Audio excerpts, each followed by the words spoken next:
There was a controversy a few years ago. There was this Christian school in the Netherlands, my family's home country, and they printed a whole bunch of calendars, I guess to send home to parents and donors and that kind of thing. And the peace symbol was in there. And they got a number of complaints that is a satanic symbol. It's occultic. It's used in devil worship. And so they were forced to destroy like $20,000 worth of calendars they'd printed. Nobody wanted them anymore. Yeah, $20,000. The issue is, like, who still uses a wall calendar? That's the most troublesome part of that whole story. Do you still use a paper wall calendar? Sometimes. Really? The Dutch do. They hang them in their bathrooms. I know it's weird, and they put everybody's birthdays on them. It's a Dutch thing, and they still love them, but they had to destroy these. Why?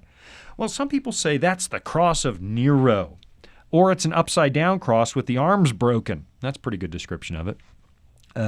So it's clearly a satanic symbol. I'm not convinced by that. The symbol made it into popular culture in the 1950s, the late 50s, and you notice the hippies really loved that thing, right? They're on all the beatniks and peaceniks. Right. It's semaphore symbols. It's the semaphore symbol for, and you know the flags they use on ships, right? Right? Semaphore? Is that what that's called? I Semaphore. think so. Yeah. Yeah. I always wanted a ship as a little boy that had a Jolly Roger on it. Skull and crossbones. But semaphore flags are for conveying images at long distances or messages.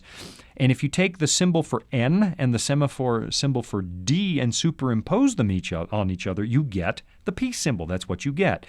And the reason N and D are used is because they stand for nuclear disarmament. Remember, interesting. Yeah, we're coming out. Gotcha. Yeah, we're coming out of the Cold War. Well, it's at its peak in the late 1950s. We've got Stalin. We've got the Cold War ramping up, and in the 1960s, we've got scares in the Caribbean and that kind of stuff, right?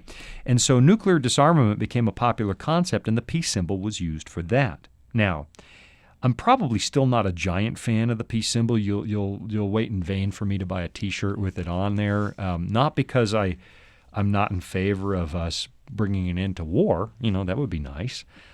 But because there are some thoughts in the peacenik movement of that time that are kind of antithetical to Christianity. The symbols come to be identified with free love as well and psychedelic drug use. And so there's a bunch of thoughts there that maybe I don't want to tap into. There's some underlying... Yeah, and so the culture itself, I don't know if it's entirely consistent with Christianity, but is it a satanic symbol?